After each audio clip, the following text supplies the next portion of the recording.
A soft hush lingered over Winterfell in the last of the summer twilight, that fleeting hour when the distant roar of the King's Road quieted and the wolves in the wolfswood had yet to greet the night. Beneath the crimson-stained boughs of the heart tree, Lord Eddard Stark knelt upon a cushion of moss, sword laid across his knees, head bowed as if in benediction to a silent god. The quiet gods would smelled of resin, wet leaves, and centuries of ancestral memories. It was here that Stark men had always wrestled with conscience and duty, and tonight Ned Stark wrestled more fiercely than ever. Ravens had flown from King's Landing to Winterfell before, but never with tidings so strange. Renly Baratheon, youthful, amiable, politically hungry Renly, had written to Ned seated on the Iron Throne beside his brother. The letter was courteous enough, laden with Renly's trademark flourishes. Yet between each line Ned could smell a different scent riding the parchment. Opportunity, power, and the faint sulfur of future blood. Renly's words were respectful. Honored Lord Stark, dearest friend of my brother, sworn guardian of the realm. Yet they aimed at something far greater than friendship. They offered alliance, the promise of mutual strength, and, couched in flowery praise of northern honor, they dangled a single, startling proposal. A marriage pact binding Lady Sansa Stark to Renly himself.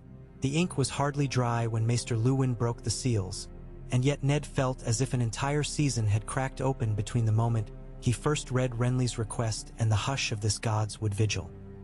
He had prayed for guidance as the evening deepened, for wise words to tell his fragile daughter and stern words to sway his lady wife. But mostly he prayed, with quiet fury, that the honor of House Stark could survive the poison swells of King's Landing. He rose at last, joints stiff from kneeling. Night birds cried as Ned crossed the small stream winding through the godswood. In the gray wash of dusk he was less a lord than a man haunted by visions. The tower of joy breaking beneath the dawn, the sword in Ser Arthur's hand, the dire promise his sister Lyanna whispered as she bled. Ned closed his eyes, inhaled the cold air, and steeled himself, for ghosts could not guide him now. Sansa slept in the broken tower these days, clutching her lemonwood harp as if music might summon handsome knights from embroidered stories. She was 11 and dreamed of courtly love. She did not yet know that politics devoured poetry whole. Ned feared that when she learned, the lesson would come dagger sharp. He found Catelyn before the carved fireplace of the Solar, reading. Shadows danced across her features, blurring the lines between maiden and mother. When Catelyn looked up, Ned saw at once that she had read the letter thrice over. Her gray-blue eyes were neither angry nor afraid but wary, like a cat meeting a stranger hound in a narrow alley. She gestured to the chair opposite. Ned said. He is younger than Robert, yes, Catelyn began without preamble, and far better liked among the small folk. Yet none can say what claim he plans to press after Robert's day is done. Aye. Ned leaned forward, keeping his voice low in the deep, paneled room. And Robert's day runs short of late. Wine, women, and the weight of the realm will grind his heart to dust. Renly means to prepare. Catelyn's eyes flickered toward the doorway, though no servant was near. He prepares with our daughter? So he would... Ned allowed, and he felt the sword of Stark honor scrape bone. Our gentle Sansa. She weaves garlands for Bran's hair and weeps when the stories end poorly. I had always dreamt she might choose love. Love is a luxury for highborn daughters. Husband, Catelyn said, voice gentle. We trade them for iron, oaths, and allies. You know this. You have known it since the day you agreed to wed me and not Asher Dane. Ned flinched as if struck. Ashara's name fluttered between them like torn lavender silk, and the wall behind Catelyn's chair became a window to a different life. Yet that life had died at the end of Robert's rebellion, and all that remained was the heavy price both Starks and Tullis had paid. Ned clasped Kat's hand and said, I do not forget, yet still I pray to spare Sansa. A prayer we share, she agreed, squeezing his fingers. But Renly's proposal is not without merit. The North remembers, yet it also neglects. We are far removed from southern courts. A daughter wedded south might serve as our eyes, our advocate, perhaps even our conscience when the realm roils. And when Renly finds cause to rebel against Robert, Would you have Sansa caught between brother and brother? Ned's temper slipped through the chink in his composure. Would you have her hostage in a civil war? If civil war comes, none will be safe, Catelyn said. But I see no advantage in fearing every shadow. You are hand to the king, Ned. You have power to shape Renly's ambitions, so long as he feels the stark wolves at his heel. Ned released her hand and stared into the fire's flicker. Embers rose like dying stars. He recalled the strewn corpses on the trident, the blue roses wilting in Lioness's bloody fists, Robert weeping over a corpse he thought he loved. Power is as fragile as candles in a gale, Ned murmured. Yet perhaps this bargain will steady the flame. When he met Catelyn's gaze, she nodded, solemn as a septa at prayer. If we refuse, Renly will seek another ally, perhaps the Reach, perhaps the Lannisters. Ned grimaced. If we accept, we gain a Baratheon who might listen to a Stark's counsel. Sansa would be Queen of Storm's End one day. Queen. Ned tasted the word, bitter and sweet. Very well. But I will not sell her like a broodmare. We will travel to King's Landing together. I will judge Renly's heart with my own eyes, and let the girl judge it too. Should she spurn him, I will not compel her. Catelyn's relief was tempered by practicality. Renly charms many in an hour, my love. Sansa will see only a gallant king of tourneys. He will show her lovely words and bright armor. She closed the letter, folded it carefully. We must be sure she does not forget the weight beneath the gilding. A branch tapped the window pane, as if Winterfell itself knocked for entry. Ned exhaled. I fear she will learn soon enough. Sansa Stark awoke before dawn to the castle stirring for departure, Winterfell's courtyards echoing with the clang of harness and the shouts of grooms. She sprang from bed, heart fluttering like a lark at the cusp of flight. Word had reached her the night before. They were bound for King's Landing again, and this time she would stand in the halls of court not as a guest but as a lady of consequence. Lady of consequence, it thrilled her blood. She sang to herself while Septa Mordain braided her auburn hair, though the Septa sometimes clucked disapprovingly at her gaiety. Dignity, Lady Sansa, Mordain admonished. You will meet high lords and their ladies. Remember your courtesies. I will, Sansa promised, but in truth she was reciting songs in her mind. Ballads in which fair maidens met bold young princes who wore lilies on their surcoats and vowed eternal devotion. She wondered whether Ser Loras Tyrell might be at court again. She wondered whether Joffrey might look at her with regret for his past unkindness. Mostly, though, she wondered who this Renly truly was, for she had only glimpsed him once at the Hand's tourney. Tall, laughing, clad in a cloak the sea's green hue. In her imaginings he was fair, kind, and brave, a prince who would cherish gentle verses. She hummed, and the tune carried her to breakfast. At the high table Bran sat between Robb and Rickon, wolfish excitement in his grin at the prospect of a journey south. Arya was nowhere to be seen. Sansa suspected she hid in the stables with the grooms, choosing a horse. Father sat at the table's head, tired eyes lingering on each child as though memorizing them. When Sansa kissed his cheek he smiled, but behind the smile worry flickered like candlelight in draught. They rode forth after midday, the banners of House Stark rippling against a pale sky, direwolf heads snarling white and gray. Sansa rode beside her mother at first, Jon's absence gnawing at the back of her mind. Her half-brother had chosen the wall, and the road felt emptier without his quiet shadow. But soon Arya galloped up, cheeks flushed. I thought you'd ride slower than old Septa, Arya teased. Sansa lifted her chin. She did not wish to quarrel. Today tasted of honey and new beginnings. I ride as I please, she said, then added. You should brush your hair. It is tangled with dust. Arya shrugged, unconcerned. Renly won't care.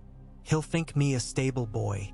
Renly is a prince, Sansa reminded her, though Renly was not truly a prince.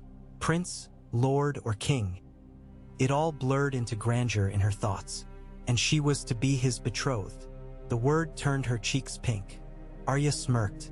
Maybe he'd rather wed a stable boy than a girl who faints at the sight of blood. I do not, Sansa's retort died on her tongue when she felt her father's gaze. She retreated behind a mask of courtesy, letting Arya race ahead while she rode with measured grace. Storm's End awaited her. Storm's End, bastion of the Baratheons, perched on the roaring sea. She imagined herself standing on its ramparts, skirts billowing, Renly smiling at her side while the wind braided their laughter. She did not know the sea's roar carried the same note as battle horns. The journey south unfurled like a tapestry of changing leaves, golden across the rolling hills of the Riverlands, crimson through the Kingswood. Over the campfires, old Jory Castle shared tales of Renly's youth in Storm's End, how he'd hosted mummers' shows for the small folk, wrestled squires on the green, and given his cloak to orphan children in winter. Sansa's heart swelled with each anecdote. Yet in Ned's mind, Jory's stories painted Renly in gilded hues that might conceal iron. He listened, storing each fragment like a ranger mapping unknown valleys. Renly's charm, Renly's ambition, Renly's hunger for the realm's love. All might serve the north or swallow it. On the 12th night, they camped beneath the looming red walls of Harrenhal, whose blackened towers still bore the stink of dragonfire centuries cold. Sansa shivered beneath her cloak, unnerved by the fortress's tortured silhouette. Ned ordered the fires kept small. Harren's ruins felt cursed. Yet here, amid the whispering stones, he made time to explain the betrothal to Sansa. They walked beneath an arch of melted stone, each footfall echoing. "Lord Renly has asked for your hand," Ned said softly. "Your mother and I believe it wise to consider the match." Sansa's breath caught. She clasped her gloved hands tight. She had expected this moment, yet to hear it spoken aloud felt like a dream crystallizing into daylight. "Consider, if you meet him and find him ill-suited," Ned continued, "I will not force your choice, but know that such alliances shape kingdoms. Our honor and safety often rest on a daughter's vow." Sansa remembered her lessons. A highborn lady is the shield of her house, her marriage a sword in distant courts. She swallowed. "I trust your judgment, father. I trust your heart," he replied, voice rough with pride and sorrow. "Do not trade it lightly." The moon carved silver lines across the scorched courtyard, illuminating the melted towers like the bones of giants. Sansa looked up and imagined Renly, tall, kind, welcoming her with songs. She nodded to her father, and he kissed her brow. In that kiss she felt both blessing and farewell. King's Landing rose from the morning mists like a thorny crown upon breakers of pale foam. The city's sprawl of sloped roofs and crooked spires glittered under late autumn sun, and the odors of smoke, sea, and humanity rushed to greet the Stark party as they wound down Aegon's high hill. Sansa inhaled deeply, willing herself to savor the clamor. Crier bells, mule brays, blacksmith hammers, children's laughter. She had been here before, but this time she came wary of whispers. Every handshake might conceal a dagger. Renly awaited in the Red Keep's garden of stone pomegranates, an affectation planted by the first Baratheon hand. They said, for the fruit's blood-bright seeds mirrored the first Baratheon king's warlike temperament. Ned led his daughter down flagstone steps. Lords clustered beneath marble arches, yet Renly alone commanded attention.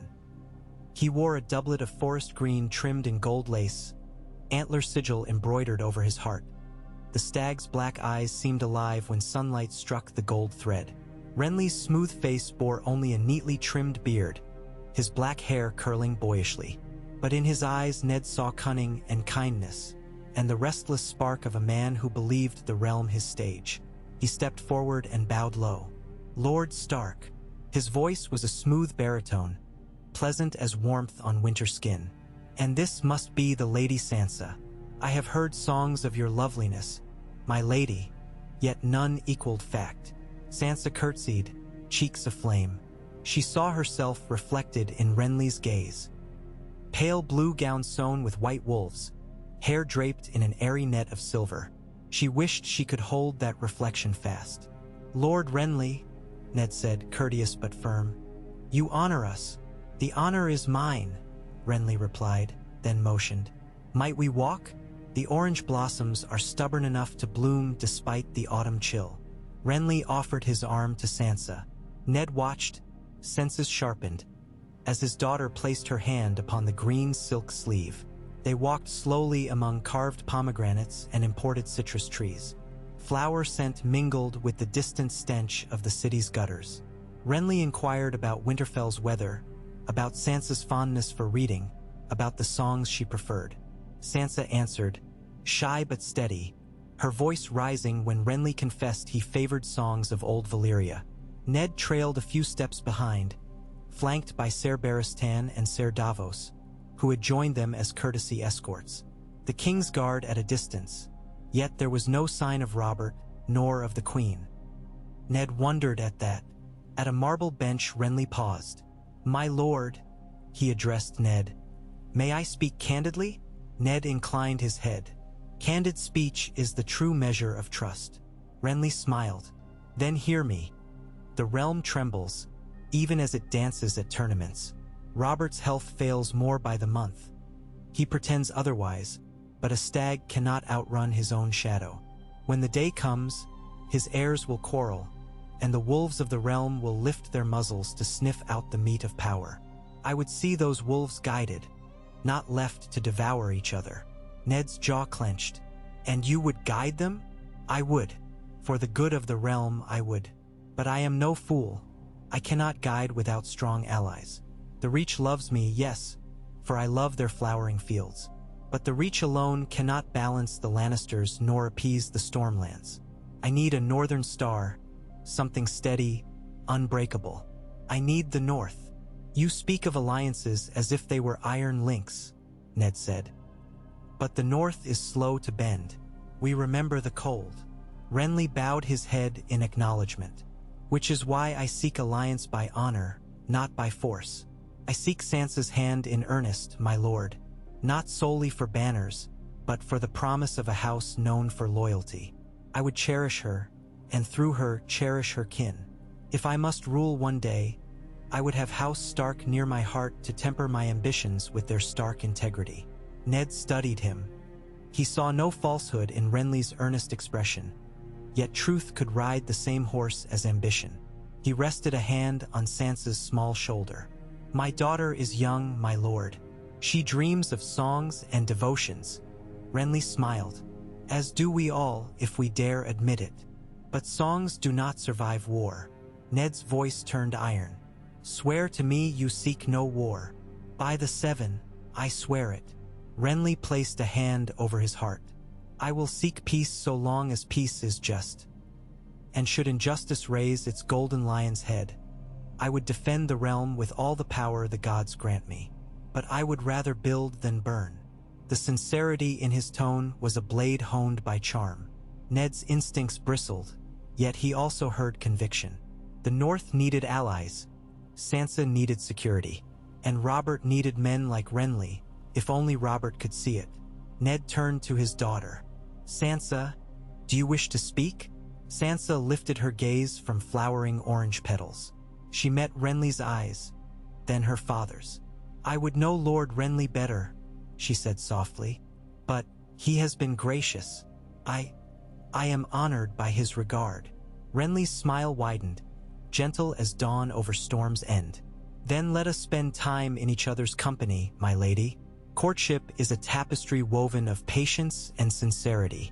He bowed, and Sansa curtsied once more. Ned's heart twisted, joy and dread entwined. Beyond the garden walls, the red keep bristled with whispers. He could almost taste Lannister eyes upon them, unseen yet ever present, like shadows painted on canvas. That evening, a feast erupted in the small hall, ostensibly to welcome the Starks, though Ned suspected Cersei's absence and Joffrey's sullen glower spoke volumes of Lannister sentiment. Renly, however, played host with grace, seating Sansa between himself and Marjorie Tyrell, who had arrived only hours earlier at Renly's behest. The Tyrell girl was all soft smiles and shrewd eyes.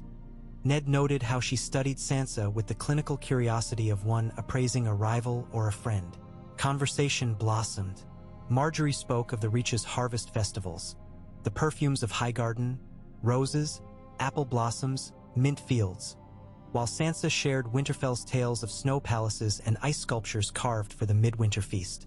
Renly listened, content, allowing the girls to weave their chatter into companionship. Wine flowed. Robert finally thundered in late, roaring a toast to Ned and slapping Renly's back hard enough to make the young lord wince. Yet beneath the bravado, Robert's eyes looked rimmed with fatigue and something like suspicion when they fell upon Ned. "A northern marriage, is it?" Robert boomed. "Ha! Where was this cunning when we were fresh with victory, Lord Stark? I might have wed Lyanna to young Renly and spared us both half a war."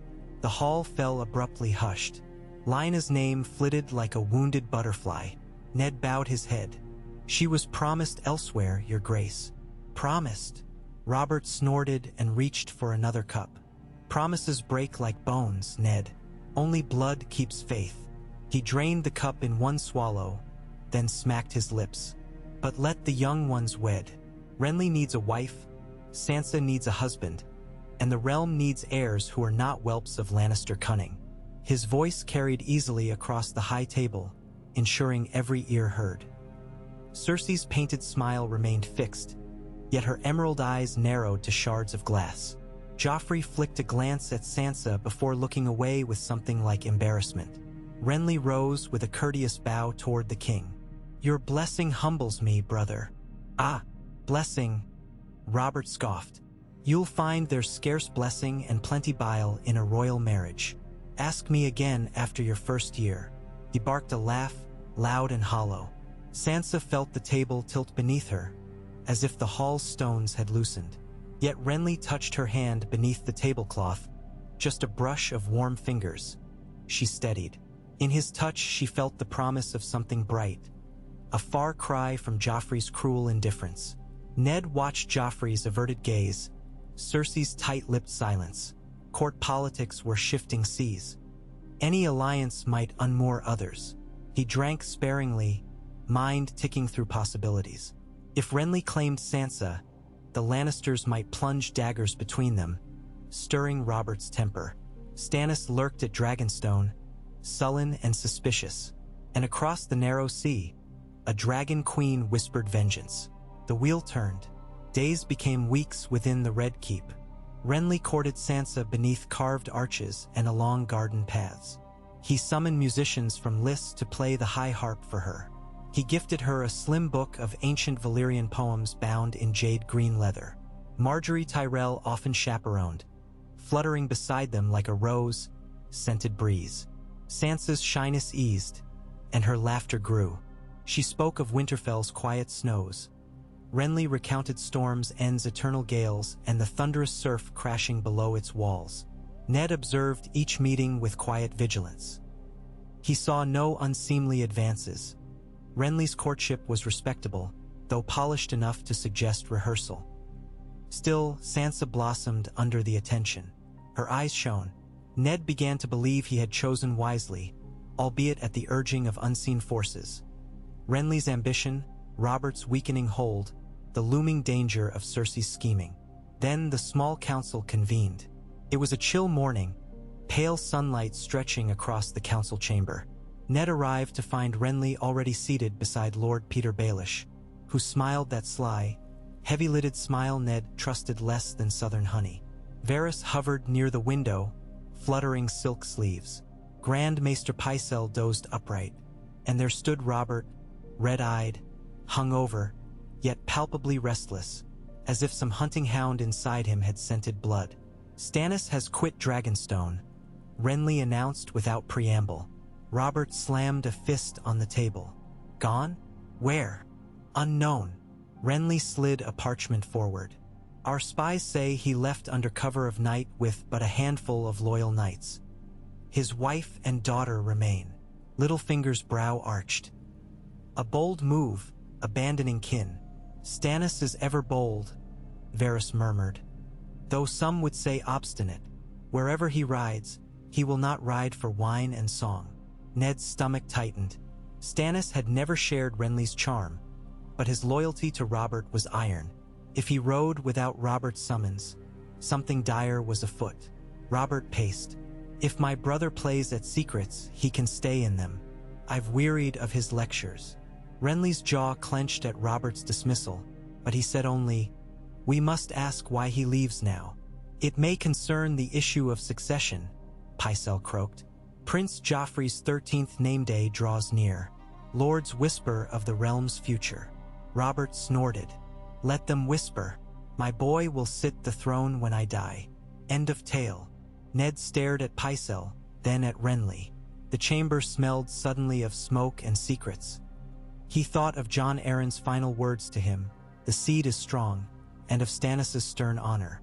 Did Stannis flee to gather proof of something? Was the very blood upon the Iron Throne in question? The notion chilled. Renly's green eyes flicked to Ned. In them Ned saw an unspoken plea. "Trust me. Stand with me." Ned tightened his jaw. Truth must come before alliance, but truth could also shatter the realm. He felt the weight of Sansa's future pressing upon him like a mailed hand. That night, Renly requested an audience in Ned's chambers. Ned dismissed his guards reluctantly. Renly arrived alone, cloaked in forest wool embroidered with golden antlers. He closed the door behind him, eyes grave. "Lord Stark," he began softly, "I must speak plainly. Plain speech is best when dagger shadows lengthen," Ned replied, gesturing to the hearth's single flame. Renly paced. "Stannis rides to gather support.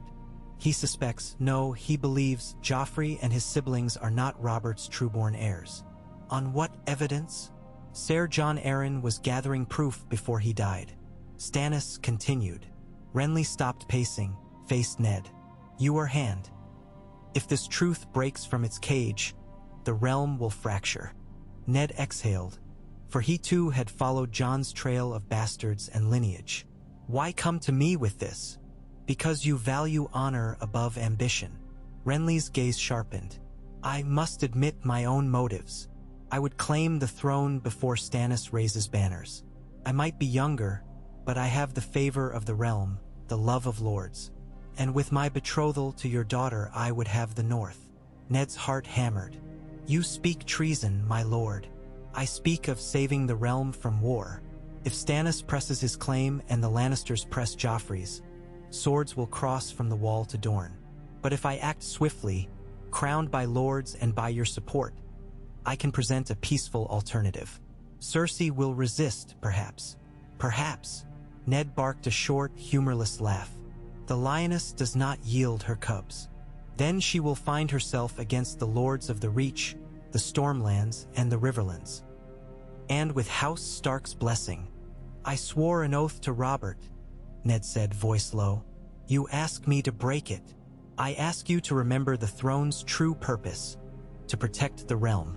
Renly stepped closer. "Robert is unfit, and his heir may not be his blood. If you stand with me, you can shape my reign. You can ensure justice, Ned. You can temper me." "Temper you?" Ned shook his head, moved to the window. The city lay beneath like a smoldering beast. He thought of Lyanna's tomb beneath Winterfell, of promises whispered. "Power is a wildfire, but with the North's ice," Renly pressed, "the fire can be harnessed." He hesitated. "Sansa would be queen, Ned. Think on that. A queen raised in northern honor." Silence pooled between them. Ned placed a hand on the cold stone sill. He had walked battlefields strewn with good men slain by ambition. He tasted blood in the air. "I will not decide in haste," he said finally. "Leave me." Renly bowed, though disappointment flickered. "As you wish, my lord. I pray you choose peace." When Renly's footfalls faded, Ned closed his eyes. The future balanced on a sword's edge. Sansa's betrothal had become a gambit in a greater game, the game he despised. Yet retreat was impossible. Winterfell's wolves had ventured south, and now southern storms gathered overhead. Sansa slept little, tossing amid linen scented faintly of oranges. She sensed change crackling in the air, though no one told her details. Renly visited less often. Instead, Marjorie kept her company, teaching her intricate braiding patterns and the names of Reach lords who might attend her wedding. But Marjorie's smiles grew restrained. Rumors reached the maiden quarters. Stannis gone, Cersei's temper flaring, the hand closeted with Renly and Littlefinger. Sansa prayed to the maiden for clarity. Was she to be queen of tales or a pawn of daggers? On the festival of the harvest moon, a masked ball filled the great hall with candlelight and secrets. Sansa wore a gown of pale blue damask adorned with a necklace of snowflake-shaped mother of pearl. Renly arrived masked as a golden hart. He led her in the first dance, swirling beneath tapestries of dragons and stags. For a moment she was in a song at last, and the world felt carved of silver melody. But when the dance ended, Renly excused himself to speak with Lord Mathis Rowan. Ned whispered that he must step out to attend the king. Even Catelyn drifted away, greeting old Tully retainers. Sansa found herself alone near a turret arch, music muffled by her thudding heart. "Lovely mask," came a low voice. Sansa turned. Peter Baelish lounged against a pillar, a half-mask of mockingbird feathers in hand. He smiled too slowly, as if savoring her discomfort. "The maid in blue plays the queen, I see." Sansa inclined her head. "It is only a dance, my lord. Dances lead to marriages, marriages to thrones." Littlefinger's eyes glinted in the torchlight. "If you would rule the board, child, learn each piece's value. Knights leap, bishops scheme, but queens possess the power to end games." Sansa felt a chill. "I do not care for games. Everyone plays, my sweet lady. Some merely never know." He bowed elegantly before slipping away. Sansa breathed out, throat tight. She wished Renly would return, but the heart mask had vanished in the throng. The music played on. At dawn, bells rang from the great September of Baelor, solemn, unending. Sansa woke to Septa Mordane's hushed prayers. In the solar Ned met Catelyn, Maester Luwin, and Ser Roderick. The bells told death. A scent of storm poured through open shutters.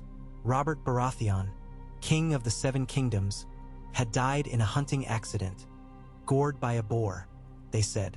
Wine and pig's blood mingled on a bed of wilted rosemary. Ned felt the world tilt. He thought of Robert's last visit to Winterfell, his jesting, his regretful tears for Lyanna. He thought of Renly's warning, Stannis' absence, Cersei's ambitions. The Iron Throne now stood for the taking, and his daughter stood in the midst of it, betrothed to one claimant while another sharpened iron across the narrow sea of suspicion. Catelyn touched his arm. "Renly will move swiftly," she whispered, "as will Cersei." "Sansa," Ned said, voice breaking. He must protect her. He must protect them all. Outside, the bells tolled on, tolling for kings and for realms, for wolves far from home and stags warring in the wild. In the secrecy of her chamber, Sansa wept. Tears traced the curve of her cheeks while she clutched the jade-green poetry book Renly had given her. She could not name why she cried. She had met Robert only twice, yet his death felt like the breaking of a shield. She sensed that songs she once loved would sour. She pressed the book to her heart and whispered, "Renly, please be gentle in whatever comes." At that moment, Renly stood before a polished mirror, allowing Ser Loras to affix a golden crown shaped like antlers about his brow. Across the chamber, Lord Rowan and Lady Tyrell pledged their houses. Night still cloaked the city, but torches burned in Renly's eyes. "Send for Lord Stark," he told Loras. "It is time."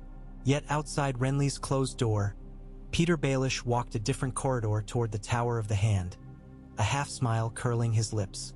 In his pocket lay a parchment sealed with crimson wax, the Queen's sigil of a roaring lion, and upon it was written an invitation to Ned Stark for a midnight audience in the Queen's Solar, where secrets waited like coiled vipers. And in the silent godswood of the Red Keep, Ned Stark knelt beneath the pale moon, sword laid across his knees, whispering the names of his children into the weirwood's weeping sap. Wind rustled the leaves, and Ned thought he heard Lyanna's voice in the sigh of branches. "Promise me, Ned." He rose, once more burdened by impossible vows, and strode into a night thick with choices sharp as Valyrian steel. Renly Baratheon sat alone on the stone balcony of Maegor's Holdfast, the first chill of dawn brushing his cheeks while 1,000 lanterns guttered beneath him in the winding streets. The crown of antlers weighed on his brow like an impatient promise. Its gilded tines caught the lantern glow and fractured it into scattered motes that danced along the balustrade. Storm-laden cloud banks walled the eastern horizon, dark and silent as an audience awaiting its actor. Renly's pulse beat in his ears, steady as oars striking black water. The realm would soon wake to the news. Robert was dead, yet here, before cockcrow, before proclamation. He tasted the fierce serenity of a breath held on the knife edge between ambition and calamity. Behind him, Ser Loras Tyrell stirred from light slumber, rising smoothly, armor gleaming dimly in starlight. "The time draws close," Loras said, fastening his sword belt. "Lord Rowan and the others gather in the Maiden Vault. They await your word." Renly's lips curved into something half smile, half snarl. "And Lord Stark, still with the Queen, if Littlefinger's whispers proved true." Renly exhaled through his nose, watching his breath ghost in the gloom. Ned Stark was a fortress of scruples, every stone of his honor mortared with winter ice, yet even ice cracked beneath a hammer. Renly prayed it need not come to that. "Send another invitation," he murmured. "An olive branch before we raise banners." Loras hesitated. "If he spurns you twice, my prince, I am no longer a prince." Renly's voice cooled. "One brother dead, one absent, the third unfit. I will not scrape for crumbs of legitimacy, but the North's goodwill remains priceless. Deliver the message yourself, Ser Loras. Speak to Lady Sansa if her father hides behind caution."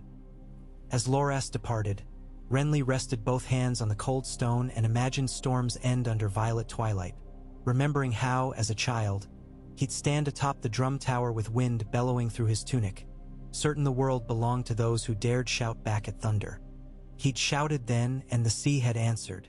Now he would raise his voice again, but the roar waiting to answer would be 10,000 mailed men. Ned Stark walked the Queen's garden in near darkness, guided only by silent servants carrying wax globes. Marble statues flanked the path, maidens in flowing robes, severed heads of forgotten kings. A dragon coiled around a pillar with stone wings forever outstretched. Above, the soaring windows of the Queen's solar glimmered amber. Ned's stomach bunched with misgiving. An hour earlier he'd received Littlefinger's note bearing Cersei's seal. "The Queen humbly requests your counsel in her grief." Ned suspected a snare, but duty tugged him forward. Duty and desperation. He must sound the lioness's intentions before blood draped every street. The servants parted at an archway wreathed in moonlit lilacs, and Ned ascended a narrow stair to Cersei's private foyer. 2 gold cloaks bowed and opened gilded doors. Candlelight spilled across polished marble, illuminating rich tapestries of Lannister conquest. Cersei awaited him near the hearth, robed in midnight green. Her hair cascaded over her shoulders like molten gold. No tears marred her face, only a brittle calm. "Lord Stark," she greeted, voice a silk ribbon stretched thin. "You come in heavy hour." "I thank you." Ned inclined his head. "Your Grace." She gestured to a cushioned bench. "Sit. I would speak plainly, as I suspect Renly already has." Ned remained standing. "Speak, then." Cersei's emerald eyes gleamed. "My husband hunted too fiercely, drank too deeply, and died too soon. Yet the realm must endure. Joffrey is king now, trueborn son of Robert Baratheon, and he shall sit the Iron Throne with me as regent until his majority. That presumes the small council chooses you to rule in his stead," Ned said guardedly, "and that the council believes Joffrey trueborn." A muscle twitched at Cersei's jaw. "If certain rumors slither into daylight, they will be crushed. Think, Lord Stark. War is a beast that devours children first. Your daughters are far from Winterfell's walls. Would you expose them to a city on fire?" Ned felt ice crawl under his skin. "I would expose nothing but truth." "Truth is a sword," she countered, stepping closer. "And every sword needs a scabbard. Sheath it, Ned. Bend your stiff northern honor. Kneel to Joffrey. Serve as hand under my regency." Your daughter will wed Renly or Joffrey, should you prefer, and become queen in peace. Renly will be granted Storm's End, Marjorie a fair dowry, Stannis some new title to salve his pride. We can rule together quietly, or..." She trailed off, smile widening slightly. "We can let the lions and wolves tear out each other's throats while the dragons across the sea sharpen their claws." Flames snapped in the hearth. Ned tasted ashen memory. Lyanna pleading, Robert weeping, children burned by oathbreakers. He lifted his chin.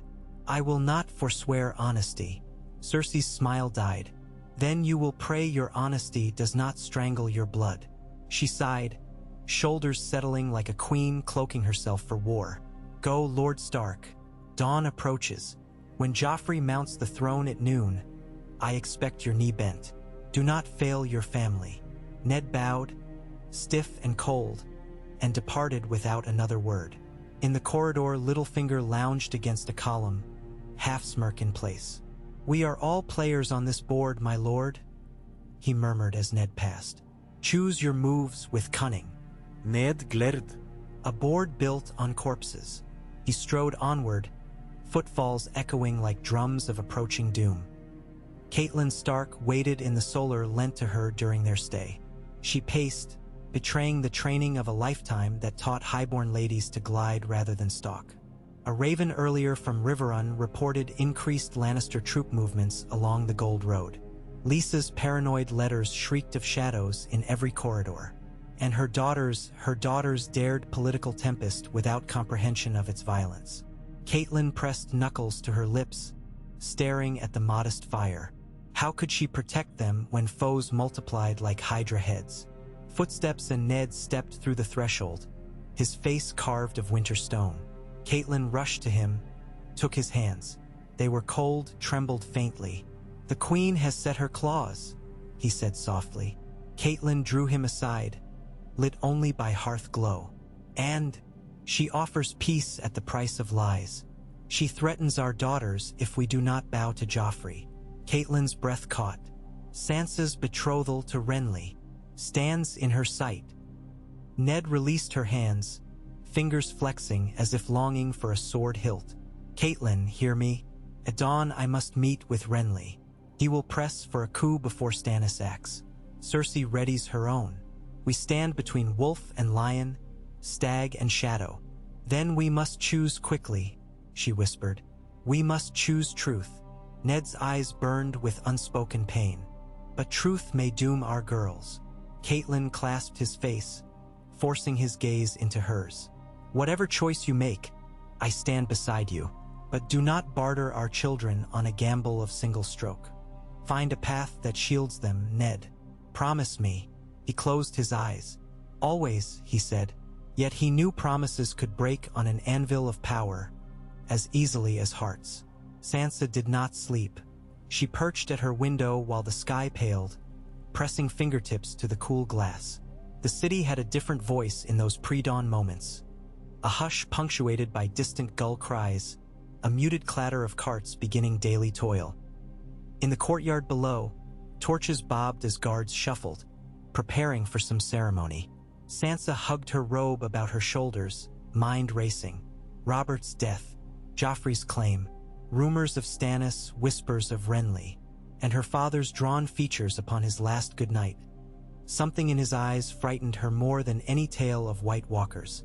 The door creaked and Arya padded in barefoot, hair snarled, gray tunic wrinkled. "Can't sleep?" she muttered.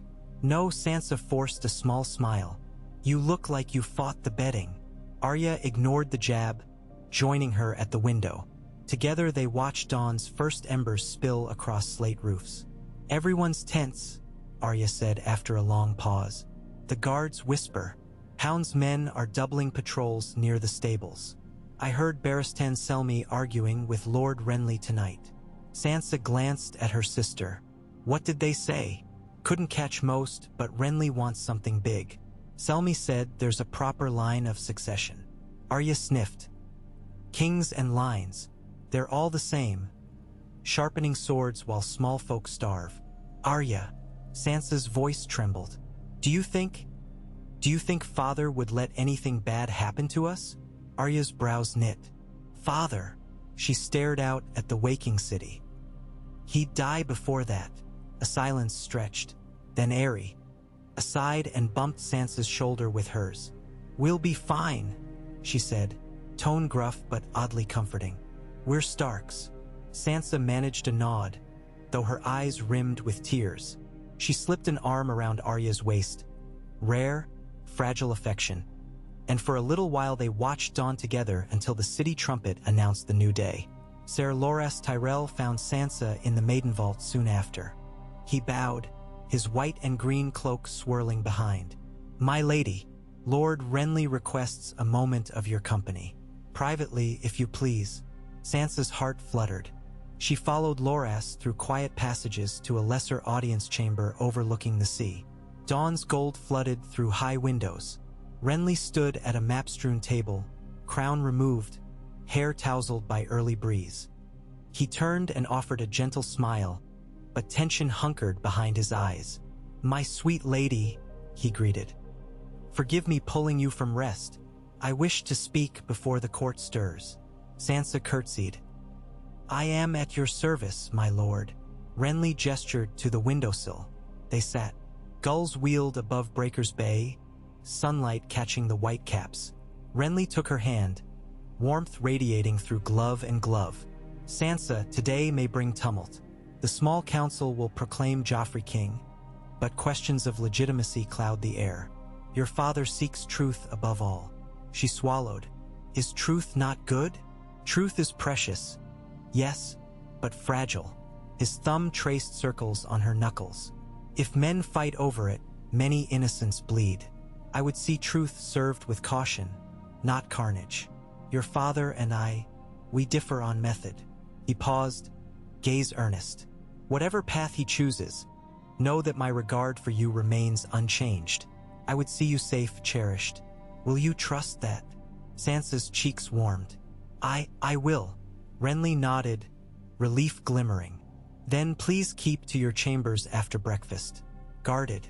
Should horns sound, do not leave until Ser Loras or I come. Fear pricked her spine. Horns. Only prudence, my lady. He kissed her gloved hand. And hope. When Sansa returned to her rooms, Arya had vanished. Septa Mordane bustled about, fretting over suitable morning gray gowns for a court still draped in black for Robert.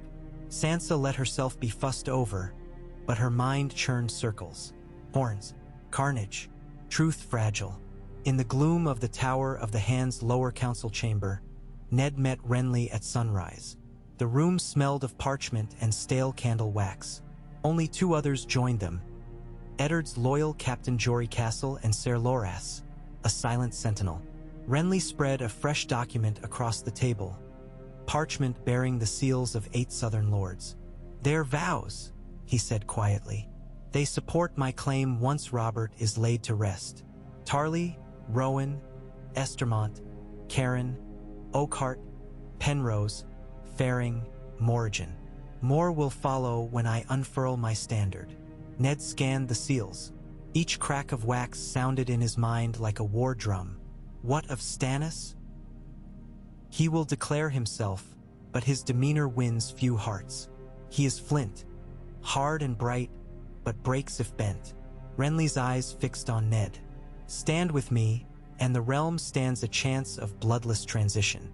Sit the Iron Throne as regent with me until the realm approves my coronation by acclamation. Your daughter becomes my bride. The North gains influence unseen since Aegon's conquest. Ned lifted his gaze.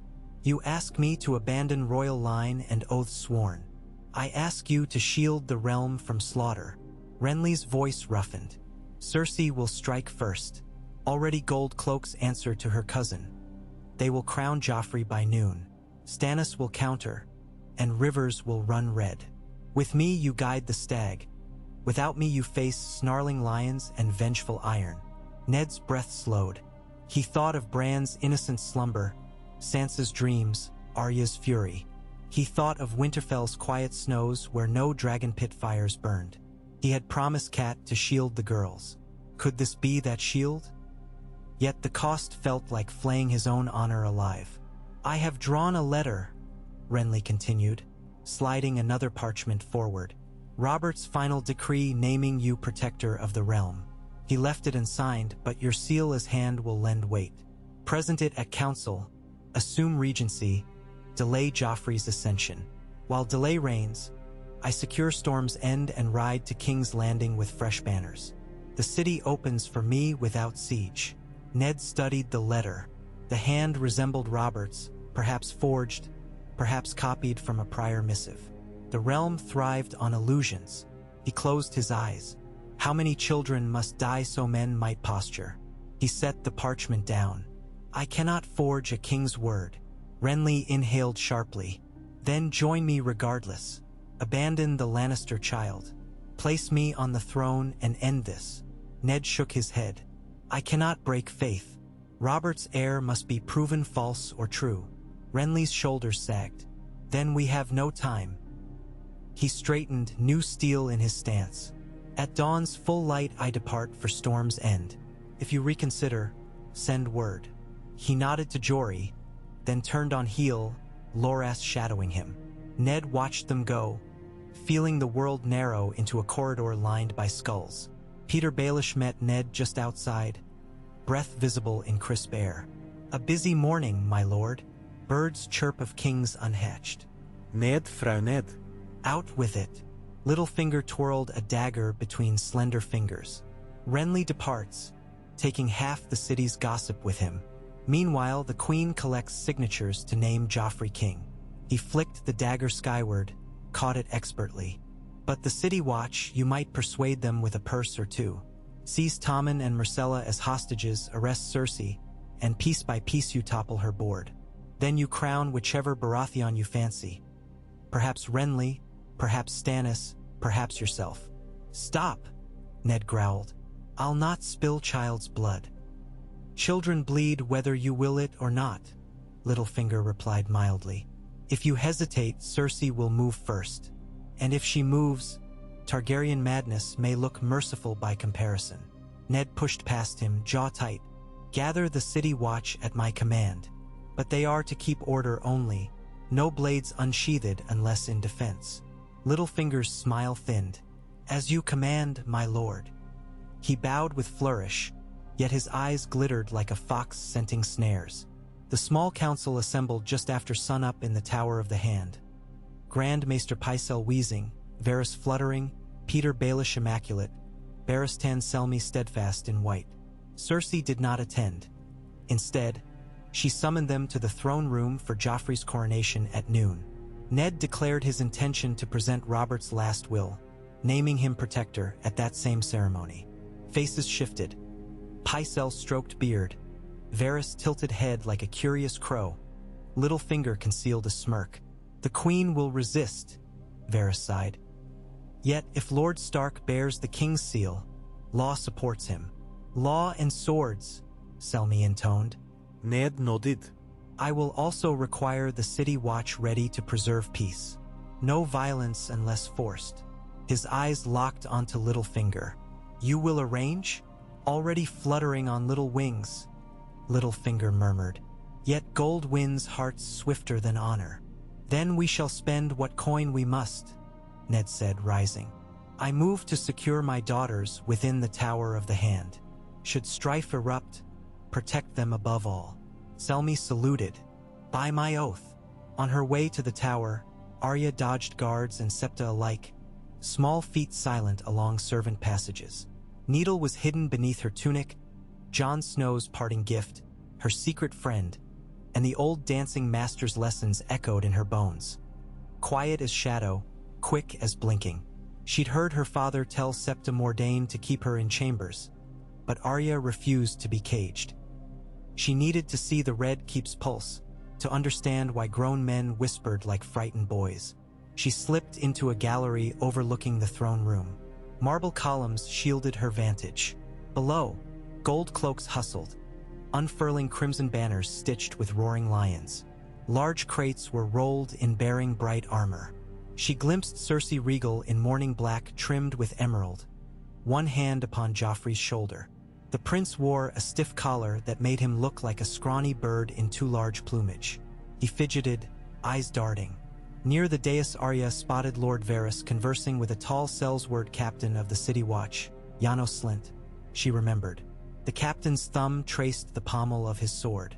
Varys slipped a velvet purse into Slynt's hand, patting his arm with oily comfort. Arya frowned. She scanned for her father but did not see him. "Spying, little wolf?" a soft voice whispered. Arya whirled. Peter Baelish leaned against a column behind her, amused. She glared, but he only smiled.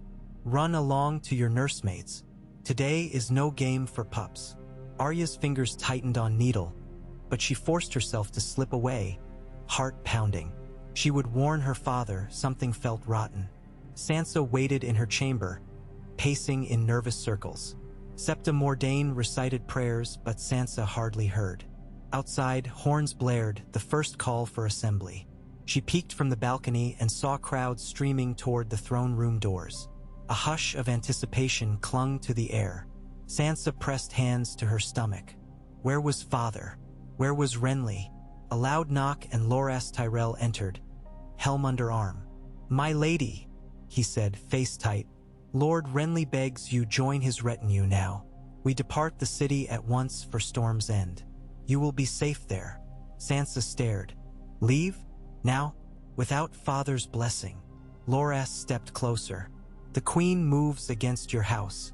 Renly fears for you. Please trust him." Conflicting loyalties wrestled inside her. She thought of father's command to remain.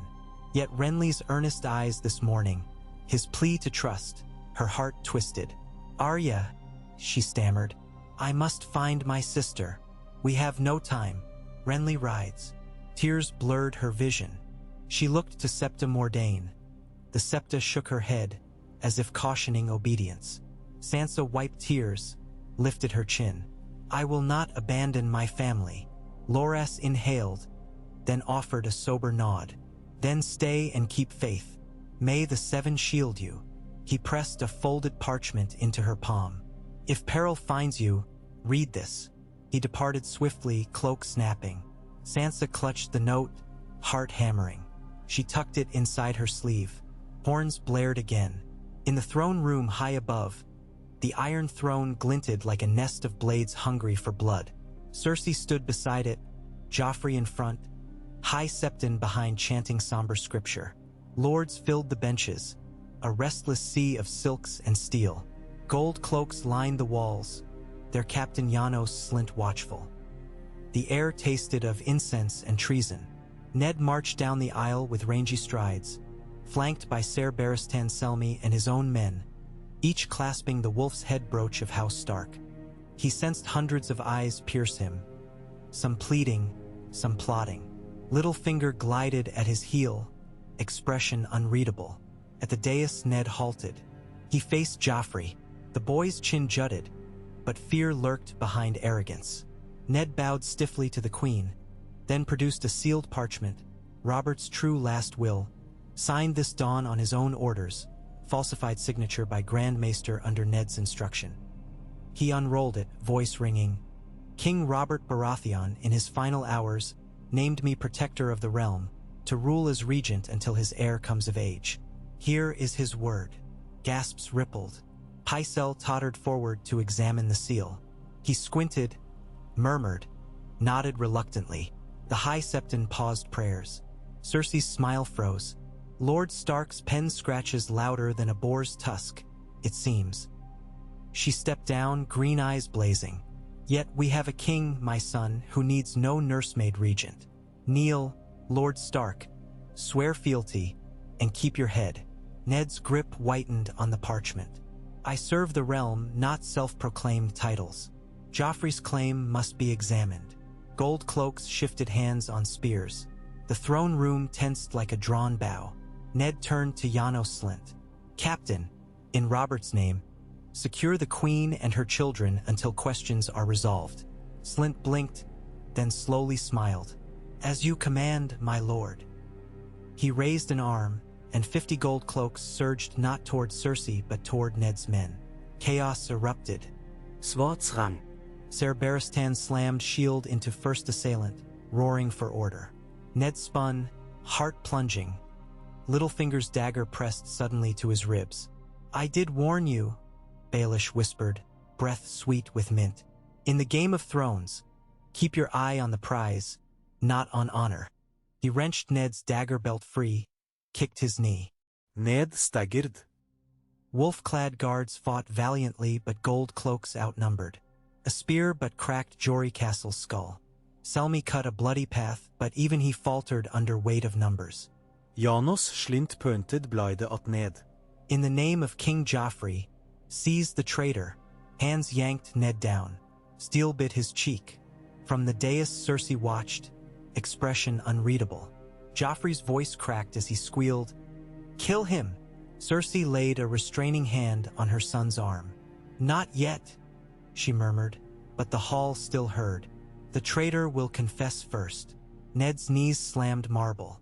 He glimpsed Littlefinger retreat with smirk intact, returning to shadows. Pain flared, but rage burned hotter. He thought of Cat, of Bran and Rickon, of Robb on northern fields, of Sansa and Arya in this very keep. His breath came ragged. Guards dragged him toward the side exits. As he passed beneath the Iron Throne's shadow, swords whispered overhead like carrion crows. Arya watched it unfold, hidden behind a tapestry threadbare with age. Her father's capture pierced her chest like cold steel. Tears blurred the scene, but anger fused them to resolve. She slipped along servants' routes, descending narrow stairs to the dungeons, the noise of distant battle following like echo. Needle felt weightless in her palm. At a crossroads, she encountered Sansa rushing the opposite direction, face ashen. They collided, almost fell. "Father, they took him," Sansa sobbed. "I know. We have to move," Arya hissed, gripping her sister's sleeve. "Gold cloaks everywhere. Where? How? Trust me. Syrio taught me secret ways." Sansa's gaze darted, panic warring with hope. She remembered Renly's note. She pulled it from her sleeve, broke the seal. The parchment bore only one line in Renly's hand. "Trust the wind off the sea. Flee by nightfall." Below it, a crude map of sewer tunnels. Arya studied it, eyes sharp. "The Water Street storm drain. Leads to Blackwater." Sansa met her sister's gaze. Fear strangled her voice. "Can we? We must," Arya said. She took Sansa's hand. Together they slipped into darkness, two wolf pups hunted by lions. Catelyn heard the horns first, alarm blasts echoing through keep corridors. She rushed into the hallway where Hullen, the master of horse, staggered bleeding, clutching a gash in his arm. "They seized the Lord," he rasped. Gold cloaks turned traitor. Catelyn's world narrowed to a point of white fury. "My daughters! Unknown!" She barked orders, summon loyal guards, secure Tower of the Hand. But half her men were dead or scattered. Reality slammed. She was a lady in a den of lions, her cubs lost. She snatched a dagger, tucked it into her sleeve. She would find her girls or raise the keep to find them. Renly's party galloped through the Dragon Gate as portcullis chains rattled. Loras led vanguard, banners of the Golden Stag snapping sharp. Behind rode Garland Tyrell, Brienne of Tarth clad in blue plate, and 200 Stormlanders. The city watch parted, confusion on their faces, orders unclear. Renly glanced back at crimson roofs, heart heavy. He left Sansa and Ned within but could no longer linger. To remain was to die before claim begun. The King's Road beckoned. He spurred his courser. "Ride!" he shouted, and thunder of hooves swallowed second thoughts. In Flea Bottom, whispers spread faster than plague. King dead, wolves taken, lions roaring. Some cheered for Renly, some for Joffrey, others for the stranger come to claim them all. Ragpickers sharpened knives, bakers' boys armed with clubs. In brothels, candles burned down as whores laid bets on next king. Blood always soaked gutters after palace intrigue. They prepared for flood. That night, candlelight flickered low in Cersei's solar. Joffrey paced, high on triumph and fear. "Why not kill him?" he demanded. "Cut off his head. Stick it on spike." Cersei sipped wine. The North will howl. Better break his will, force confession. Then we hold him as hostage to keep Robb Stark quiet. Joffrey scowled. I want his head. All in time. She rose, smoothing skirts. First we cage his little wolves. She gestured. Ser Meryn Trant bowed and left, orders glimmering like daggers in the air. Outside, lightning forked the sky over Blackwater Bay, thunder rolling like war drums. In damp tunnels beneath the city, Arya guided Sansa along slippery stones. Their breath formed white clouds. Rats skittered. Above, storm rumbled. They reached a rusted grate where sewage spilled into the river. Arya wrested it loose with needle as lever. She peered through to dark water rocking against pilings. Sansa shivered. Where now? Arya scanned Renly's crude map. A skiff waits at Old Ferry Pier. Renly's men. You trust him? Arya shrugged. More than Cersei. She gripped Sansa's hand. Together they clambered through the opening, splash landing in knee-deep muck. The river smell gagged them, but freedom shimmered beyond. A torch flared behind, gold cloaks descending ladder into tunnel. There! A voice barked. Arya hauled Sansa toward river. Arrows hissed, thudded off stone. They waited, then swam, dresses dragging. Arya kicked fiercely. A small boat loomed, cloaked rower hissing, Quick! Hands hauled them aboard. Cloak hood fell, Brienne of Tarth. Rain slicked her face. She nodded once, then shoved off with an oar. The skiff slid into night, current sweeping them east, lightning illuminating citadel silhouette receding. Arrows fell short. Thunder swallowed shouts. Sansa collapsed, sobbing. Arya clutched needle, peering back at the keep's looming crimson bulk. We'll come back, she muttered as if vowed to gods. We'll bring the whole north. Brienne rode without answer, muscles bunching under blue steel. Storm-driven wind whipped their hair. Somewhere upriver, Renly's army rode, banners bright. Somewhere in the dungeons, their father knelt in dark, hope flickering. The storm broke fully, rain lashing like iron rods upon water, washing scent of blood from the night, though not the promise of more to spill. Lightning hissed over Blackwater Bay, splintering the sky into jagged white fissures while the skiff pitched between spires of blown spray. Brienne of Tarth manned the oars as though born of storm oak, each pull cutting a hiss across the glossy water. Rain sheeted down the faceplate of her helm, but her gaze never drifted from the dark shoreline racing west. Sansa crouched low beneath a sodden cloak, shivering in every limb. Arya knelt beside her, arms locked around Needle and the gunwale, small jaw set like granite in the flicker of distant fires licking the city walls. King's Landing shrank behind them, a claw of red stone retreating into the squall. With each pulse of lightning, Sansa saw the shape again.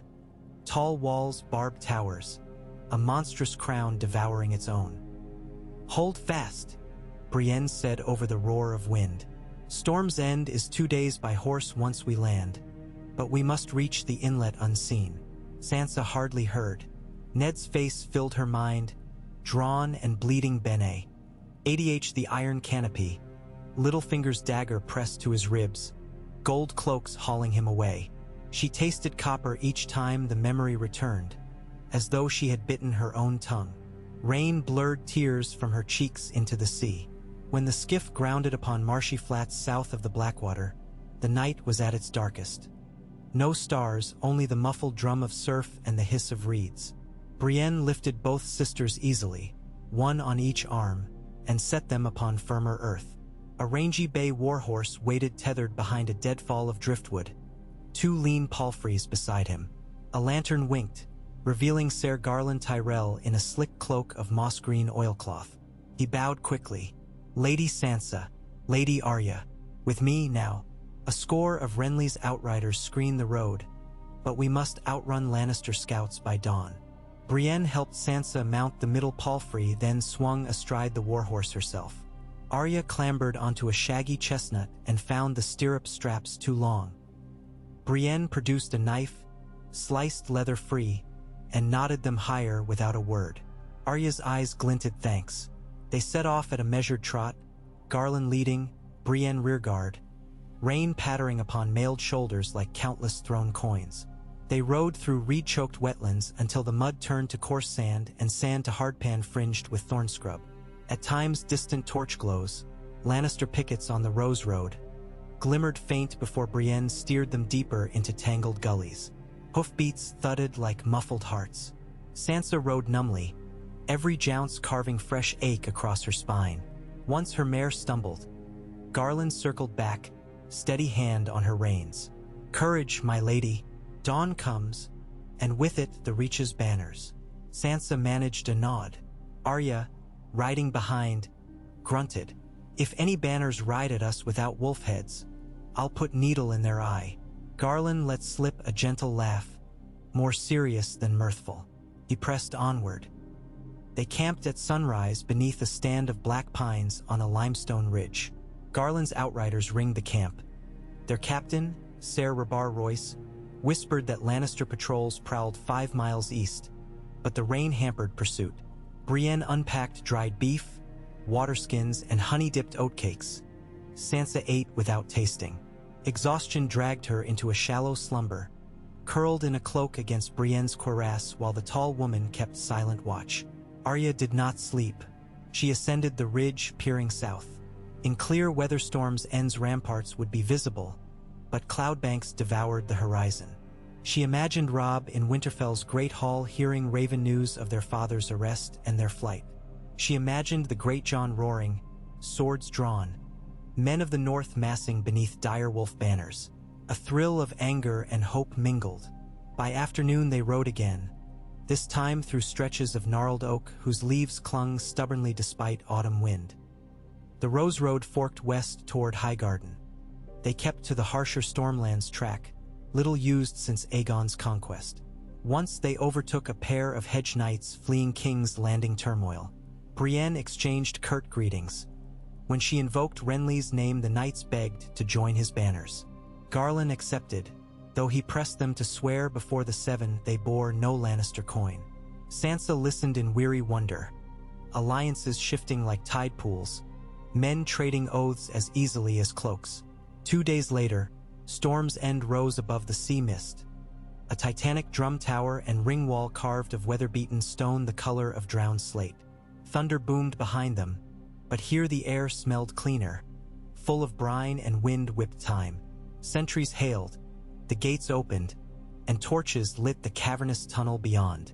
Renly awaited in the great hall, crown absent, doublet of hunting leather unadorned but for a silver pin shaped as a stag. His relief on seeing Sansa stole words from him. He crossed the floor and clasped her forearms. "Forgive me, my lady. I failed to keep you safe within the capital." Sansa tried to curtsy, wobbled.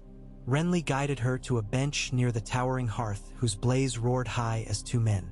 Arya stood aside, unwilling to sit. Brienne bent knee before Renly, then withdrew to the shadows. Renly poured mulled wine, pressed the cup into Sansa's trembling hands. "Your father's imprisonment weighs on us all. We ride soon to rescue him." His gaze flicked to Arya. "You have my oath." Arya stared, distrust crackling. "Words. I want action. When do we ride?" "Not alone," came a deeper voice. Lord Mathis Rowan entered, followed by Ser Bryce Caron and Ser Paxter Redwine, each bearing fresh letters sealed with wax. Rowan placed them on the oak table. "Highgarden stands, my lord. Mace Tyrell marches with 70 banners, 20,000 foot, 2,000 mounted." Rowan's eyes glimmered pride. "They gather at Bitterbridge awaiting your command." "Randall Tarley brings another 5,000, Caron added. "And Lady Ermazond of Tarth pledges galleys to guard our flank along the coast." Renly inhaled slow. "Good. The Reach rides quickly when roses smell blood. We march north on the Rose Road to seize the capital by surprise." "Your Grace," Paxter Redwine ventured, using the style though no crown sat on Renly's head. "Stannis positions his fleet off Griffin's Roost. He may land at night to press claim." Renly's mouth tightened. "Let him. Brother or not, he must declare allegiance or war." He turned toward Sansa and Arya. "You will remain here under Lady Alice Florent's protection until I send for you." "No," Arya said instantly. Renly blinked. "Forgive me. I'm going," she insisted. "I can ride, fight, scout." "Lady Arya," Renly began, but Sansa touched Arya's arm. "We must trust Lord Renly," Sansa said quietly. She met Renly's gaze. "Save father first. Then we will stand beside you at court." Arya shook her off, but something in Sansa's plea stilled her. She clenched fists. "Fine, but swear on your gods." Renly knelt before Arya, drew a dagger, pricked his thumb upon the edge, and smeared a red streak across his breast. "By the Seven and by the blood of House Baratheon, I swear Eddard Stark will be freed or I will fall in the attempt." Arya studied him, then nodded curtly. "Good." That night candles burned late in Storm's End strategy chamber. Maps unfurled. The King's Road route, the Rose Road, supply lines to Highgarden granaries. Lords argued timetables. Renly listened, occasionally rapping knuckles upon the table to restore order. Garland Tyrell advocated speed. "If we ride within 3 days, Mace's forces meet us at Duskendale. The City Watch might open gates before Cersei rallies. Serimri Florent Koschen. Stannis may blockade the gullet, overstretch our line and we starve." Bryce Caron favored a pincer assault. Stormlanders up the Wendwater Valley, Reachmen along the Gold Road. Strike both gates. Renly weighed counsel. At last he spoke. "We march in 5 days. Caron leads vanguard to secure Stokeworth. Tyrell overlays at Bitterbridge. Rowan rides north with supply wagons. Tartha's galleys shadow coast to keep Stannis guessing. Speed balanced by readiness. No plunder, no rape. Our cause must smell of justice to win small folk hearts." Heads bowed. Caron raised a tankard. "Storm on, my lord." In the Tower of the Hand, Eddard Stark languished in a damp cell once used for poachers. A single arrow slit granted slivers of dawn light and the distant echo of gulls. Shackles ringed his wrists, but a guard had left a crust of bread and cup of water. Cersei's courtesy. Ned counted hours by torch changes, by drip of water seeping through mossy stone. Pain blossomed where Slint's men had clubbed him. Ribs throbbed, cheeks split. Yet the deeper anguish was ignorance. He knew nothing of his daughter's fate, of Catelyn's safety, of Renly's escape. Footsteps. A key grated and Lord Varys stepped in, clad in simple gray velvets, fragrance of lilac clinging to him. 2 gold cloaks waited beyond. "Lord Stark," Varys murmured, eyes watery. "You look unwell." Ned eased up on chained arms, ignoring sting. "My daughters. They live," Varys said, and Ned's pulse thumped. "But the Queen cannot find them. Whispers say they fled the city in storm." Ned closed eyes, a heartbeat, silent thanks. "The Queen would bargain," Varys continued. "She offers you life, the girl's safe return, if you confess treason. Declare Joffrey trueborn and yourself misled." Ned barked a short laugh that erupted in cough. "Lie to realm and crown a bastard. Peace is built on many lies," Varys said softly. "Better false peace than bloody truth, perhaps." "You think so. I think of the small folk. They die when lords dance." Varys folded hands. "The choice is yours. Cersei will call for your public confession within the Sept in 3 days. 3 days, Ned echoed.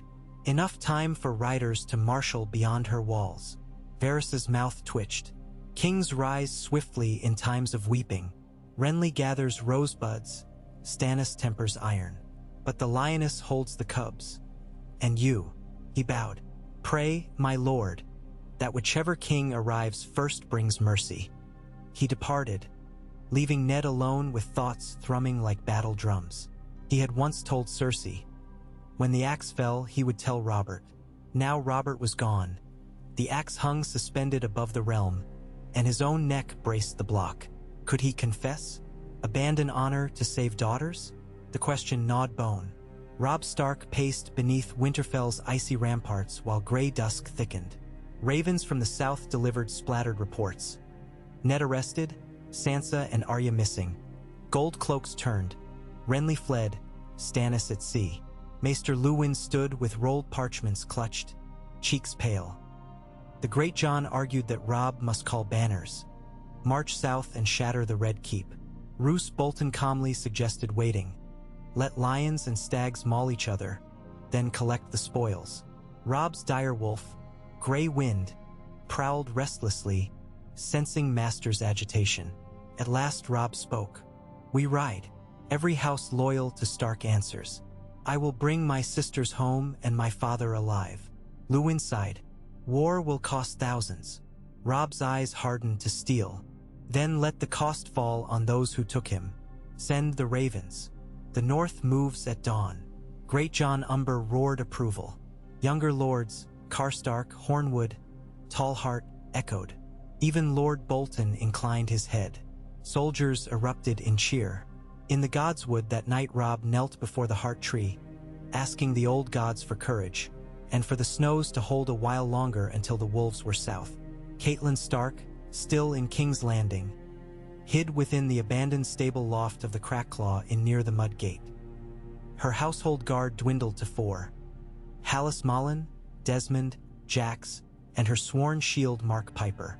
They barred the ladder with overturned barrels. Below, tavern talk rumbled, fear disguised as bluster. Catelyn pored over city maps by guttering candle. She had to reach the Red Keep, negotiate her husband's release before war erupted. But every alley brimmed with Lannister guards, and somewhere Sansa and Arya roamed, lost or captured or dead. A soft scrabble on the roof tiles tightened every muscle. Desmond cocked crossbow. Then a voice hissed from the eaves. Lady Stark! Catelyn pressed a finger to lips, motioned Hallis to lift a loose plank. A lean man dropped inside. Yoren of the Night's Watch, hooded, eyes like burnt coals. Pardon the scare, Yoren muttered. I bring word. The girls live. Escaped with a Tyrell knight 3 nights past, bound for Storm's End.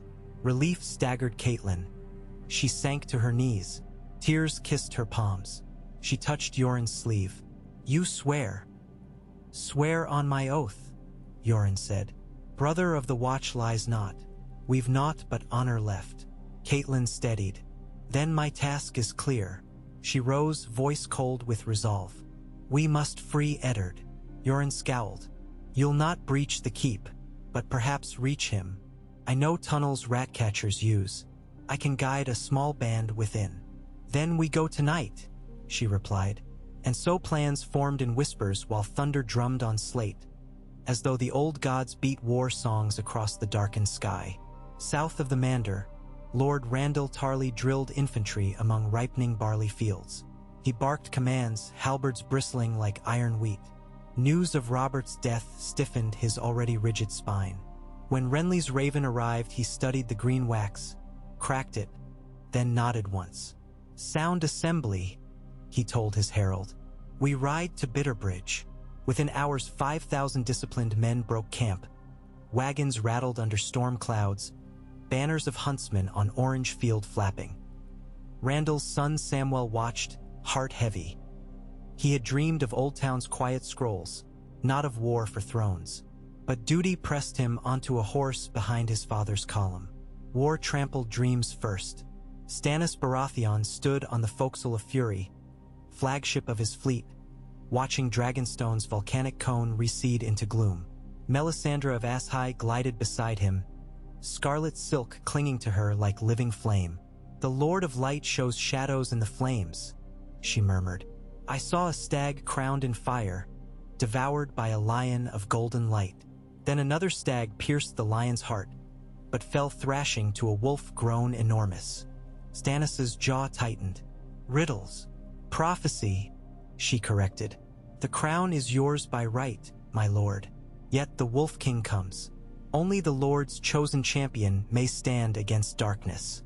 Robert's whelp sits the throne, protected by Lannister steel. Renly plays at pageants with Rose Knights. And the North, he grunted. Let them come. I will break them. Melisandre stepped closer, red eyes gleaming. Place your faith in the flames, and no foe shall stay your hand. Stannis looked away to the white-capped waves. He loathed preaching, loathed this reliance on sorcery. Yet he had seen the Maester's ledger, bastards with Baratheon features, the truth of Cersei's children. His claim stood unbreakable. Honor compelled him, and if gods old or new must bend, so be it. The ship's bell clanged. Sailors shouted down from crows' nests. A Tyrell scout ketch sighted northeast. Stannis turned, barked for pursuit.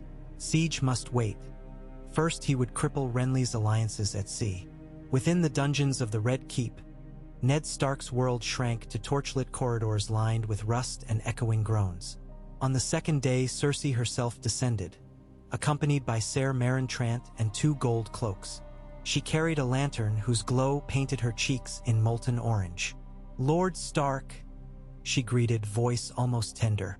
"I hope they feed you well." Ned stirred. A queen's mercy known the world over. She ignored the barb. "Your daughters vanished. Many believe Renly smuggled them away, but I suspect your wife lurks. Regardless, we have only one hostage now, you." Ned's chains clinked as he shifted. "Release me, and the North will negotiate peace." Cersei's smile chilled. "I remember how the North negotiates. Your son Robb gathers an army. Renly gathers another. Stannis sails. If I free you, you ride at their head.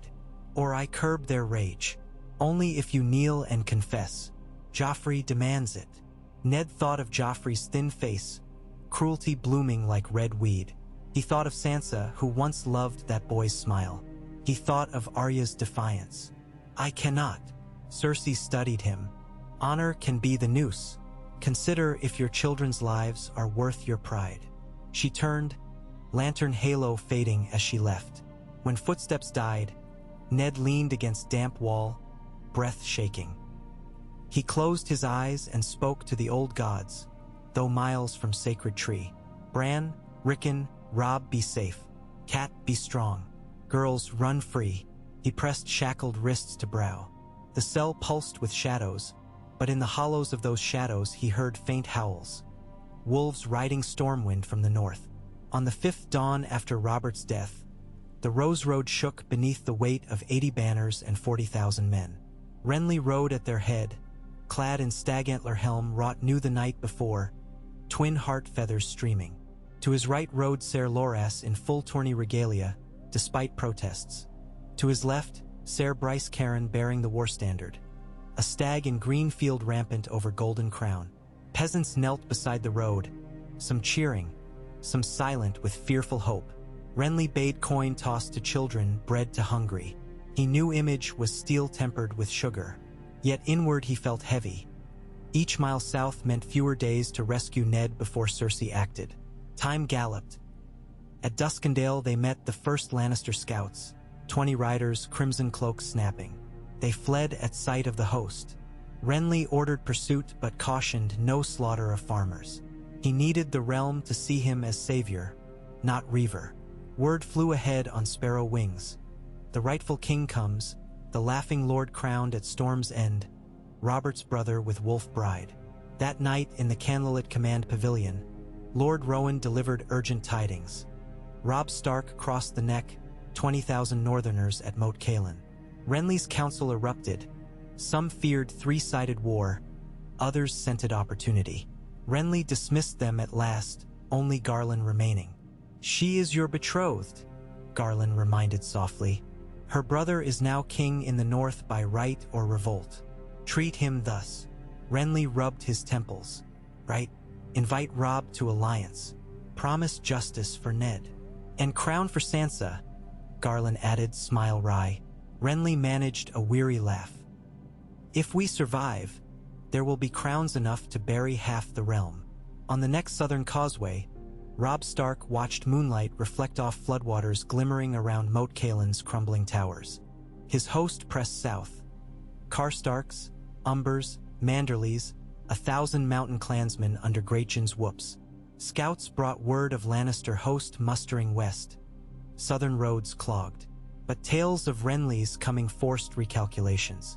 Robb convened his war council in a moss-slick guard tower still echoing with ancient rust. "If Renly marches on the capital," he said, "and Stannis attacks by sea, Lannisters will face siege from 3 sides." Helman Tallheart spat. "Let lions choke. We ride to Riverrun, break Jaime, free your sisters. Great John slammed gauntlet on table. I, King of the North, should wear Lannister red for cloak soon as winter snows. Maester Luwin, arrived with ravens, read Renly's letter aloud. Flowery entreaties, call for alliance sealed with a green stag. Robb listened, jaw clenched. He sought Catelyn's counsel, but his mother was still south. He closed his eyes, saw Sansa's gentle smile, Arya's fierce scowl. We march west, he declared. Riverrun first. When father's free and sisters safe, we speak of thrones. Cheers shook the tower. Ravens flew to Bear Island, to Deepwood Motte, to White Harbor carrying the king's word. North of King's Landing, Renly's host encountered refugees, wagons of frightened townsfolk fleeing city rumor of wolf armies and red priests. Renly ordered supply wagons halted, distributed rye bread. A barefoot mother fell to her knees, weeping gratitude. Renly lifted her, promised peace soon. Loras whispered that kindness slowed them. Garland smiled and said kindness would speed their welcome. Ser Imry Florent rolled eyes but rode on. At Maidenpool, a battered black galley limped into port. The Fury, flagship of Stannis, listing with sails charred. Survivors told of naval clash off Storm's Point. Tyrell skirmishers burned ships with wildfire thrown from catapults. Fury escaped, but half the fleet sank. Stannis survived, fled north toward Dragonstone. Renly felt both relief and sorrow. Brother against B. Rather need not end with sword point if Stannis's pride bent. Yet pride seldom bent. He doubled outriders, fearing shadowy reprisal. In the Red Keep, Cersei prepared the stage. High septons arranged benches within Baelor's sept, lanterns polished like captured stars. A throng of small folk would gather. Cersei wanted witnesses. Joffrey rehearsed lines, tyrant words disguised in boy's voice. He will kneel and call me king, Joffrey said, pacing. Then Ser Eilen takes his head. Cersei frowned. First, confession. Second, night's watch exile. Heads sever elder grievances. But when Joffrey sulked, she stroked his hair, promising a spectacle enough to still wolf howls. Littlefinger delivered news. Renly 5 days march, Robb 6 south. Cersei plotted pincer defenses. Hound at the Blackwater Gate. Tywin's riders summoned from Casterly Rock. Wildfire caches readied by alchemists. She dreamed of green flames devouring hosts.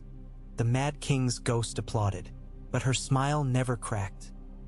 Yoren led Catelyn through sewer tunnels that stank of decay and old alchemists' lie. They waded knee-deep, torches hooded.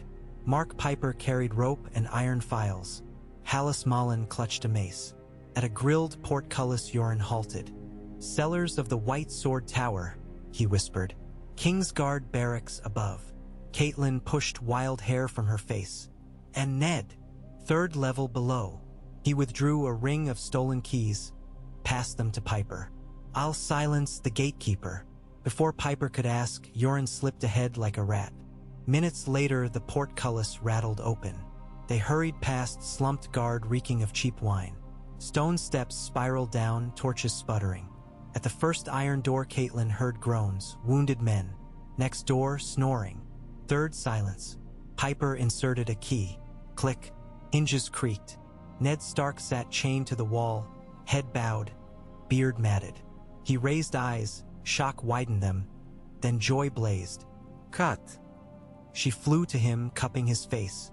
They kissed through tears. Hallis moved to saw shackles, but Ned shook head. Too loud. Keys, right pocket guard. Piper produced more keys, rattled until the lock surrendered. Chains slithered to floor. Ned sagged. Mark lifted him. Catelyn pressed waterskin to his lips. We must hurry, she whispered. Dawn soon. Ned steadied, tugged his tattered surcoat. Daughters. Safe on Storm's End Road, she said. Robb marches. Relief flickered, then alarm. We cannot escape the keep. Guards. Footfalls clanged above. Yoren hissed down stairwell, eyes white. Company. Hallis slammed door, barred it with chains. Catelyn gripped Ned's arm, guiding him down a secondary tunnel Yoren indicated. Voices boomed behind. Cells breached. To arms. Steel rang. They hurried through low hallway toward an old oubliette Yoren claimed emptied into the catacombs. But torch sputtered. Wind gust ahead. They burst into a circular chamber lined with dusty dragon skulls. Relics the Targaryens once displayed. Torchlight danced off obsidian teeth. Hidden Sally door there. Yoren pointed. Piper and Hallis heaved at corroded latch. It budged, groaned open, but shouts echoed near they'd been tracked. Catelyn slipped through first, emerging into night air behind the red keep's south buttress overlooking the rocky shore. Waves thundered. Hallis and Piper followed, dragging Ned. Then Yoren slammed the door, wedging stone beneath. No climbing with a wounded man, Piper muttered. Cliff dropped 20 fathoms. Yoren pointed right. Postern stair carved in cliff. Few know.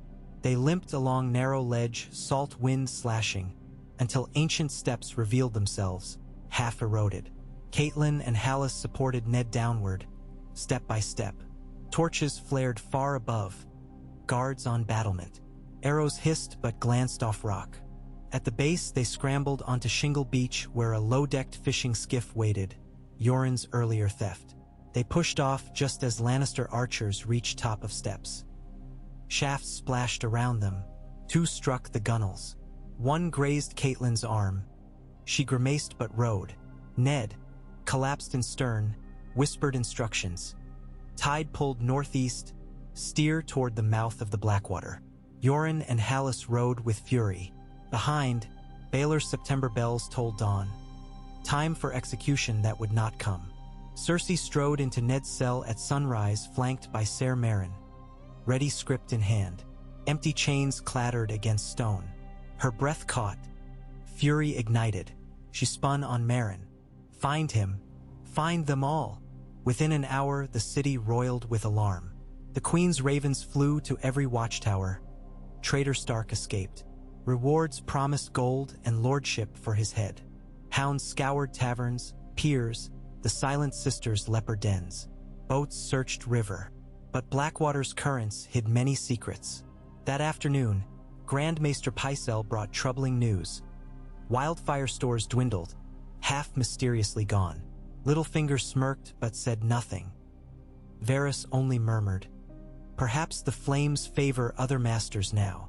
Cersei cracked a goblet against a pillar, wine slashing her hands like blood. 2 nights later, a battered cog flying no colors crept into the inlet beneath Storm's End. Brienne and Ser Rabar roused Sansa and Arya from restless sleep. Lanterns lined the quay.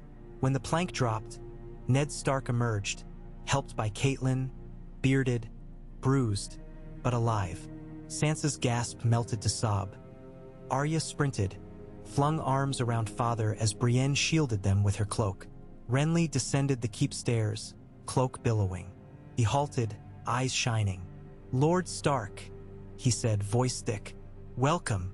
Ned straightened, despite pain. "Alive thanks to your knight and my wife." He looked at Renly steadily. "Shall we speak of alliances?" Renly's smile held sorrow and steel. "Aye, for the realm shifts, and lions ready claws." From the parapets, watchfires caught the glint of distant lances creeping up the King's Road. Scouts from Tywin's vanguard testing the Stormlander line. Thunderheads bruised the horizon over the capital. And in the north, great banners of the direwolf snapped under winter-bitten wind as Robb Stark crossed the Green Fork.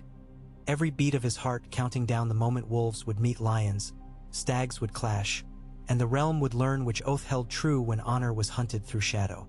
The drums of war rolled on, slow and inexorable, while within Storm's End stone embrace of family found each other again, hand to trembling hand, as the world beyond their candle circle toppled into fire and frost.